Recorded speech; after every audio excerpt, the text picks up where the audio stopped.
Again, Mason having to give ground, respecting the drive of Michael Jordan. Michael raises call on Jordan. Timeout is taken, 6:43 remaining.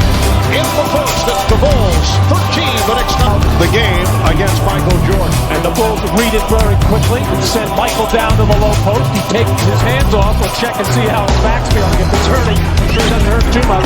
With 15 pointing up against former North Carolinian alum Hubert Davis.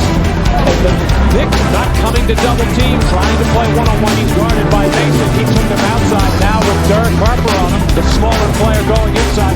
Starks tries to come, but Harper moves up the baseline side on a jump shot. Then other players stay